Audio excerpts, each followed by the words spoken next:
Olá pessoal, bem-vindos novamente ao canal do Doc. A nossa apresentação de hoje é direcionada para quem está começando a operar nesse mercado de opções. Nós vamos mostrar conceitos gerais extremamente importantes para se entender como funciona esse mercado, o que é uma opção e como negociá-las da melhor forma possível. Existem 4 conceitos básicos, né? A gente tem até essa abreviação, o TUDS, que é o tipo, a underlying, né? Que é aquilo que o contrato se refere, a data de vencimento e o strike. Nós vamos exemplificar tudo isso durante a apresentação. Então, por exemplo, olha, a Apple, uma call de strike 200 para vencimento em dezembro. É um contrato de opção para comprar 100 ações da Apple pelo valor de $200 por ação. Esse contrato vence em dezembro, normalmente na terceira sexta-feira. O preço é cotado por ação, significando que você precisa de $20 mil para exercer esse direito de compra dessas 100 ações que estão custando 200. Vocês vão entender tudo isso depois dessa nossa apresentação. Então, o que é a opção? Nada mais é do que um contrato entre duas partes. Ele é negociado por um valor. Esse valor é chamado prêmio, que é o quanto custa a tua opção. Tem uma data de limite, que é a chamada data de vencimento. Ele tem um preço acordado entre as partes, como existe em qualquer contrato, que é chamado strike. E tem duas pernas. Tem o comprador, que é quem está gastando dinheiro. Ele está comprado, ou mais conhecido também como long. E o vendedor, que está recebendo dinheiro e é também conhecido como short. A posição é short ou long, comprado e vendido, e vocês vão entender porque nós estamos insistindo aqui nos termos também em inglês, porque tem muito conteúdo que vocês vão observar na internet e que é interessante saber como chama em inglês. É sempre relacionado a um produto que a gente chama aqui da underlying, não tem uma tradução muito boa para o português, né? Mas é basicamente a ação ou a ETF ou a commodity que ele está relacionado. E o valor flutua aleatoriamente, o mercado é sempre aleatório, e o que mede isso é a tal da volatilidade. A opção sempre está relacionada com isso, e esse é um ponto importantíssimo. Então, opções são esses contratos com uma data específica de vencimento que dão o direito de comprar ou vender uma ação ou um fundo, uma ETF, né, que é comercializado aqui nos Estados Unidos, por exemplo, num certo valor por um determinado período de tempo. Isso aqui é que é importantíssimo lembrar. Qual o objetivo disso? Você vai negociar opções para potencializar ganhos, é chamado leveraging em inglês, ou proteger um portfólio de ações e fundos. Aí você está fazendo o teu hedge, que é a tua proteção, ok? A possibilidade de estratégias combinadas é muito interessante, então você, com o manejo de opções, você consegue operar em mercados que estão subindo, bullish, em mercados que estão caindo, que são os mercados bearish, em mercados lateralizados também. Lembrar que cada contrato no mercado americano representa 100 ações, ok? Ou 100 ETFs ou 100 contratos de índice. Nos Estados Unidos, esse contrato pode ser encerrado em qualquer data, mas raramente isso acontece. As opções chamadas europeias, elas podem ser encerradas somente no dia de vencimento, ok? O contrato de opções é chamado de um contrato que representa um wasting assets, ok? Por quê? Porque ele tem um valor que vai decaindo, tá? O waste é que vai se degradando. Tem um valor inicial que decai com o passar do tempo, isso aqui é medido e é interessante você sempre saber disso aqui, nós vamos entrar em detalhe mais para frente. Os dividendos, eles podem afetar os preços, tá? Então aqui no mercado americano isso está incorporado no valor das opções. Então, por exemplo, se você está vendido numa call que ela está muito no dinheiro, muito dentro do dinheiro, você pode ter que pagar o dividendo, isso é chamado dividend risk, ok? Aqui. O comprador da call, obviamente, não tem por que pagar isso daí, porque ele está comprado e é o máximo risco que ele tem. E sempre lembrar disso, né? Qual é a diferença entre você ter uma call e ter uma ação? O dividendo interessa aqui. O comprador de uma call ele não recebe o dividendo das ações de uma empresa na data do pagamento. Então essa é a diferença de você ter uma call versus ter o papel no quesito do dividendo, ok? Eu não vou entrar em muitos detalhes, mas basicamente existem 3 ciclos diferentes por meses. A opção aqui nos Estados Unidos, a gente até brinca nos nossos lives, que aqui é um paraíso para quem gosta de opção. Você tem opção com várias liquidez, vários tempos de vencimento, muita liquidez em vários strikes, em várias datas de vencimento, até para um ano e meio e assim por diante. Último dia do trading normalmente é a terceira sexta-feira de cada mês, para as opções que são mais líquidas, que são as opções mensais, mas tem muita opção também semanal, ok? Se você quer exercer a tua opção, se você está comprado numa call e isso é interessante você exercer aquele contrato, você tem que avisar o teu broker até às 5h30 da tarde, mas o settlement, que é o assentamento desse contrato, é somente feito no sábado, ok? Existe um outro tipo de opção que são chamadas LEAPS, que quer dizer Long Term Equity Anticipation Security. Por quê? Porque normalmente são opções que são listadas a cada 18 meses antes do vencimento, 2 anos, às vezes até 2 anos e meio. Algumas pessoas utilizam essas opções para quando eles querem esperar que o papel durante um tempo aí maior suba para que isso seja remunerado de uma forma adequada. E existe um termo do inglês que é chamado moneyness, que é a relação do prêmio das opções com o valor da ação. E aí sim, esses termos aqui, quem trabalha com opção já está mais acostumado, né? As opções são classificadas como dentro do dinheiro, ou in the money, no dinheiro, ou at the money, e fora do dinheiro, ou out the money, que não tem valor intrínseco. Nós vamos voltar isso aqui mais para frente. Outros conceitos importantes para quem vai operar aqui no mercado americano, o termo Open Interest, ele quer dizer a relação das transações abertas em cada série de opção, ok? Cada transação aberta adiciona um ponto e cada posição fechada de contrato diminui o Open Interest, ok? Por isso que interessa você ver isso aqui, porque quando você vê um Open Interest alto, quer dizer que naquele determinado strike, por algum motivo, os traders estão assumindo que aquela posição é importante, aquele preço é importante, pode ser uma proteção de portfólio, ok? Não é para te direcionar se você vai comprar ou vender a opção, mas é um dado interessante e eu pessoalmente gosto muito de acompanhar o Open Interest, tá? Mas não é importante para direcionar se você vai comprar ou vender, porque ele não diferencia entre compradores e vendedores, ok? O exercício e o assignment, né? Lembrar que isso aqui, quando você é um holder, quando está comprado e quiser exercer, você tem que ter uma ação ativa. Se você está vendido e a tua opção está fora do dinheiro, você não precisa fazer nada. Você já embolsou o dinheiro, aquilo vai expirar fora do dinheiro e você recebeu o teu prêmio.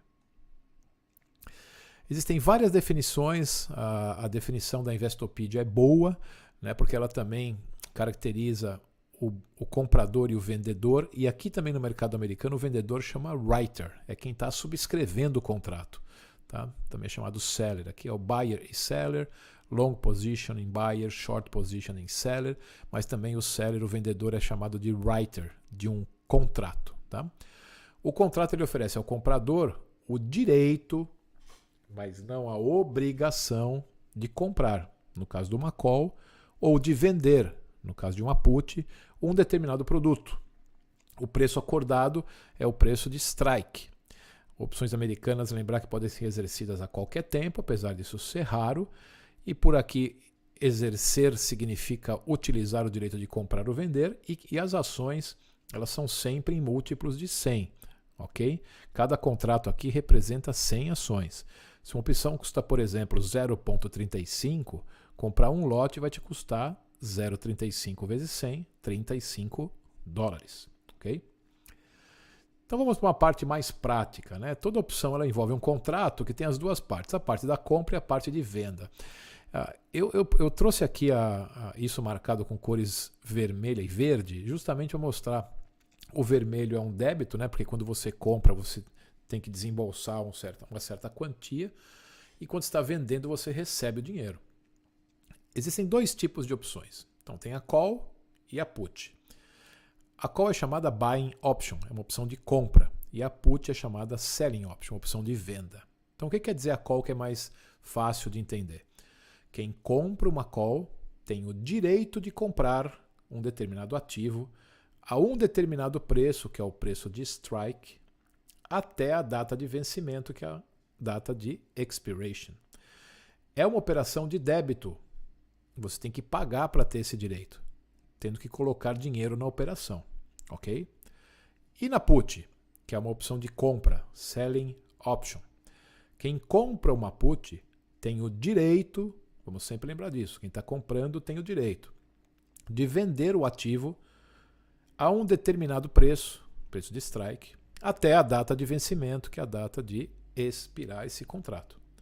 É uma operação de débito, lembra? Você está comprando. Você paga para ter esse direito, tendo que colocar dinheiro na operação.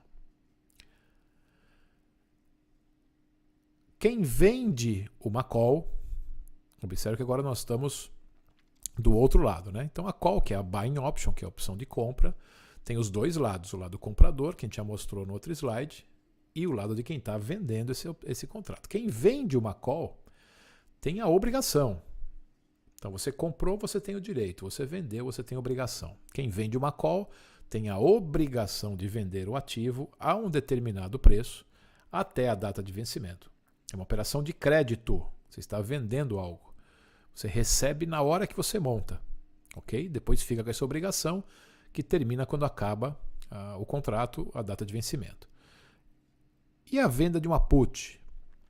Quem vende uma put tem a obrigação de comprar o ativo. Tá? Então quem vende uma call tem a obrigação de vender, quem vende uma call tem a obrigação de comprar. Óbvio que para isso aqui você tem que ter garantias no teu broker, né? Porque se você vai estar obrigado a vender alguma coisa ou a comprar alguma coisa, você tem que mostrar que você tem condições de fazer isso, ou que você tem o papel, ou que você pode comprar o papel no mercado, ok? Então a venda de uma put é uma obrigação de comprar o ativo a um determinado preço, que é o preço de strike, até a data de vencimento. Também é uma operação de crédito que você recebe para ter essa obrigação assim que monta o trade. Toda compra de opção, seja ela uma call ou uma put, vai te exigir um mínimo de dinheiro para você pagar aquela operação. Então se você tiver lá a opção a 0,50, você quer um contrato, você vai ter que ter $50 na conta pelo menos. Isso é o máximo que você precisa ter. Isso também é o máximo que você pode perder, como nós vamos ver um pouco mais adiante. Toda venda de opção, tanto call quanto put, carrega a exigência de você mostrar que você tem capacidade de arcar com essa obrigação, de comprar ou vender determinada quantidade de papel. A corretora vai te exigir uma garantia em dinheiro, ou então você ter uma conta margem para atuar nela. A opção pode ser exercida pelo comprador a qualquer momento, mas vamos lembrar que isso aí é bem raro, só se a opção estiver muito dentro do dinheiro. E ao exercer o direito de compra, você deve ter o capital suficiente para cobrir a operação. Lembrando que cada contrato tem 100 ações, se você quer exercer o direito de comprar 100 ações a $100, você tem que ter $10.000 na conta para poder exercer esse direito. Então, quais são as implicações destes conceitos? Quem compra uma call quer que o preço do papel suba, pois ele só irá lucrar se tiver essa situação. Okay? Se o comprador tiver certo, a ação vai subir de preço, o vendedor da call vai ter que vender o papel por um preço mais baixo que está no mercado, e aí o comprador dessa call vai sair lucrando. Se você vende uma call, você quer que o preço caia, ou pelo menos fique ao redor daquele valor que está no mercado, que foi negociado o contrato até a data do vencimento. A pessoa que comprou a call, que está na outra ponta desse contrato, ela vai ter um contrato sem valor na mão e não vai exercer o direito de comprar a ação pelo strike do contrato. Então você imagina, se você comprou uma call, o preço da ação hoje está 50, você comprou uma call e quer que essa ação suba até 80, porque você comprou uma call no contrato com strike de 80. Você quer que o papel suba até 80. Né? Só se chegar nessa situação é que você vai exercer o teu direito de comprar isso naquele valor de 80. Obviamente até mais. Né? Se ela chegar a 100, você vai exercer feliz, vai comprar de alguém por 80. Ok? Se está 40, ou está 50, ou está num valor abaixo do teu strike, vamos supor que o teu strike é 80 e você quer exercer aquilo, porque você quer ter aquele papel. O que é mais fácil? Você pagar 80 nele ou 60, que se tiver no mercado mais barato que o teu 80, você vai comprar? Óbvio que você compra por 60, então você não vai exercer esse direito, ok? Já para o lado da put, quem compra uma put quer o contrário, quer que o papel caia. Tá? Quem vende uma put, obviamente também quer o contrário desse aqui, quer que o papel suba, ou pelo menos fique ao redor de um valor negociado. Vocês vão entender isso melhor um pouco mais para frente. Tá? E aqui está o grande resumo para você anotar e acompanhar isso de uma forma tranquila. Vamos supor que aqui, falando primeiro da call, você está numa posição comprada, long, tá? Observando o strike e o preço da ação no vencimento. Se a ação no dia do vencimento estiver maior que o preço de strike do teu contrato, muito bom, você comprou, você exerce essa opção e você vai lucrar, ok? Se você está comprado e na hora do vencimento a ação está sendo negociada por um valor menor do que o preço do teu contrato, você não vai exercer esse direito. A tua opção vai expirar fora do dinheiro e você vai ter um prejuízo. O prejuízo seu é máximo naquele valor que você pagou nesse contrato, quando você comprou. Vamos agora para o lado da put. Mesma coisa se você está comprado, né? Se você comprou uma put, você quer que o papel caia. Então, se no dia do vencimento a ação tiver menor de valor do que o strike do teu contrato, você vai exercer essa opção e vai lucrar. Né? Lembra, comprou uma put, você quer que caia, a ação caiu, beleza, você está lucrando. Em compensação, se a ação subiu e você queria que ela caísse e você está comprado, você está no prejuízo. Se a ação está com preço maior que o strike no dia do vencimento, a tua opção está fora do dinheiro, você está no prejuízo. Ok? E se você está do outro lado desse contrato e está vendido? Então, se você está short numa call, você quer o quê? Para ter o seu lucro, você quer que a ação ela sempre esteja abaixo do valor do teu contrato, abaixo do strike, da tua call vendida, para você ter lucro. Esse lucro você já embolsou quando você assinou esse contrato, lá para trás, ok? Não é no dia do vencimento. Por outro lado, já que você está vendido na call e queria que ela caísse, se ela subir e estiver acima do teu preço de strike, você vai ser exercido no dia e vai ter um prejuízo, ok? No lado da put, que às vezes é um pouco mais complicado do pessoal entender, se você está vendido numa put, lembra, se eu estou comprado numa put, eu quero que a ação caia. Se eu estou vendido numa put, eu quero que a ação suba. Se a ação subir e estiver acima do teu valor de strike no dia do vencimento, você vai já,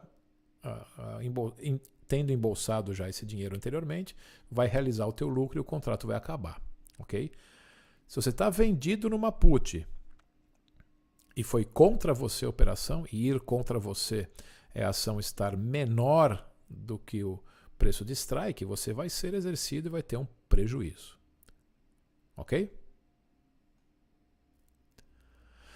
Então essas são as relações que existem entre os preços que nós estamos conversando, que é o preço do contrato, o preço de strike, e a relação de preço com a call e a put entre ser no dinheiro, ATM, dentro do dinheiro, ITM, ou fora do dinheiro. Dependendo do strike que você escolheu para operar esse contrato, a call e a put ela vai ter ou não esses valores aqui, o valor intrínseco e o valor extrínseco. Esse valor extrínseco também é chamado de valor de tempo, time value. Okay? Esse conceito é muito importante para definir o prêmio da opção, que é o valor da opção no mercado. Okay? Então nós vamos chegar a isso aqui melhor em outros slides.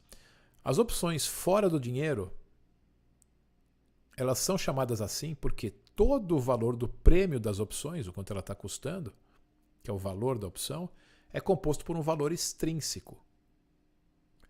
As opções dentro do dinheiro e as opções no dinheiro, elas têm, além de um valor de expectativa, que é também chamado valor extrínseco, elas têm um valor intrínseco. Ok? Vamos dar um exemplo aqui da call.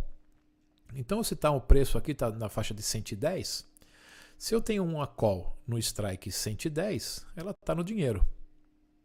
Ok? Por quê? Os preços estão semelhantes.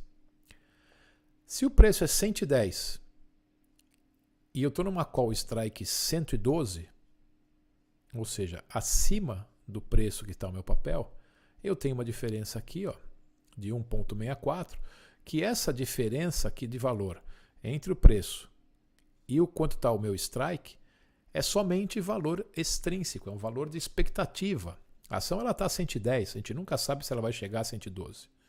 Ok? Então, se eu estou comprando uma call que eu quero que ela suba até 112, essa call está fora do dinheiro. Ela está OTM. E se por outro lado eu pego uma call no strike 108, ela está dentro do dinheiro. Por quê? Porque o preço do papel já está em 110. E essa call aqui eu tenho o direito de comprar a ação por 108. Ou seja, 2 dólares e 36, ela que é a diferença daqui, é o valor intrínseco dessa call dentro do dinheiro. Porque ela já tem esse valor. Ela vai ter um pouquinho também mais de valor extrínseco e isso vai compor o prêmio total da opção. No lado da put, isso já é o contrário. Ok? A put minha que está fora do dinheiro, lembra-se que a put é uma opção de venda. Eu quero comprar o direito de vender, então eu quero que o papel caia. Tá? Então, quando o papel vai naquela direção e cai, lembra, o preço menor aqui ó, do papel e a diferença para 110, aqui é que ela vai estar com valor de expectativa, porque eu não sei se ela vai cair. Certo? E a minha opção só vai se beneficiar se ela cair. Aí se eu comprar uma put no strike 112, ou seja, que já é acima disso, como ela é uma opção de venda, você já está lucrando aqui, você já tem um valor intrínseco dela. Então a diferença desse preço aqui de 112 para 110,36 é esse 1,64. Isso aqui é o valor intrínseco da tua put. Você já tem valor nela. Na put fora do dinheiro, que é se você não sabe se vai ter a vantagem de chegar até esse 108 para te beneficiar, você tem 2,36 de diferença, mas tudo isso aqui é um valor de expectativa de movimentação a teu favor. Se movimentar para cá, você vai lucrar. Ok? Então essa aqui é a definição teórica, a qual ela está dentro do dinheiro quando o strike é menor que o preço atual, a qual ela está no dinheiro quando o strike é igual ao preço da ação, e ela está fora do dinheiro quando o strike é maior que o preço atual. Ok? Então aqui uma ação cotada que está cotada a 16, a qual a 16 ela está no dinheiro, os valores acima disso estão fora do dinheiro, 17, 18, 19 e 20. E os valores abaixo disso estão dentro do dinheiro, 15, 14, 13, 12, por exemplo. Numa tabela de opções, isso aqui é só uma amostra de uma delas, tem várias outras que são muito parecidas, então é muito fácil você olhar isso, né? Você olha aqui o preço que está no dinheiro, vamos supor que essa ação aqui, 406,60. Então essas opções aqui, elas estão no dinheiro. Do lado da call, que é esse lado esquerdo, tudo que está para cima aqui é fora do dinheiro, tudo que está para baixo é dentro do dinheiro. No lado da put é o contrário. Tudo que está para baixo está fora do dinheiro, tudo que está para cima está dentro do dinheiro. Ok? Então a put dentro do dinheiro, o strike é maior que o preço atual, a put no dinheiro, o strike é igual, e a put fora do dinheiro é quando o strike é menor do que o preço atual. Ok? Então aqui são alguns exemplos. Se você fosse, por exemplo, ter uma call, montar uma operação numa compra seco de uma call de Apple. Ok? Então o seu trade, quando você começa, ele é dia 1º de janeiro. Está aqui. Ó. Então a Apple está custando 100 dólares. Então no dia 1º de janeiro, você compra uma call com o prêmio da opção em 120 por 0,40. Então você gasta lá 40 dólares, né, para comprar essa call. Se você gastou 40 dólares para comprar essa call, o vendedor recebeu esses 40 dólares para comprar essa call. Então tá aqui, ó, nós estamos no dia 1, a Apple custando 100, a gente compra uma call de strike 120 que vai vencer lá no dia 19 de janeiro, a terceira sexta-feira do mês. Tá? Aí chega lá no dia 18, a Apple está custando 150. Tá? Então tá aqui. O comprador tem o direito de comprar a Apple por 120 até o dia 19 de janeiro. E o vendedor dessa call, ele tem a obrigação de vender a Apple por 120 até o dia 19 de janeiro, que é um dia depois. Ok? Então aqui, a Apple no dia 18, ela está com preço maior que 120. Obviamente, o comprador dessa call se beneficiou, porque ela subiu de 100 para 150 e está acima do strike. O vendedor dessa call dançou. Então o comprador pode seguir dois caminhos. Ele pode exercer o direito de comprar 100 ações da Apple, lembra, um contrato são 100 ações. Então ele por 120, que é o strike que ele contratou, então 100 ações sairiam por 12 mil dólares. Okay? Então ele comprou por 12 mil, ele vai para o mercado e vende a 15, que é o valor que ela está agora, então ele lucrou 3 mil. Tá ok? Óbvio que descontou aqueles 40 dólares lá, que foi o prêmio da qual que ele comprou, mas a gente não vai entrar nesse detalhe agora, é só para entender a lógica da matemática. Qual é o outro caminho que o comprador pode seguir? Em vez de fazer tudo isso aqui, ele vai lá e simplesmente vende a call dele por um prêmio maior. Tá? Então a call lá no strike 120 no dia 18, ela está valendo, vamos supor, 30,40. Ele comprou por 0,40 e vendeu por 30,40.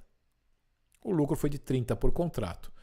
Como cada contrato são 100, 30 vezes 100 dá os 3 mil, que é basicamente a mesma coisa que ele lucrou aqui. É assim que funciona o racional. O vendedor não tem escolha.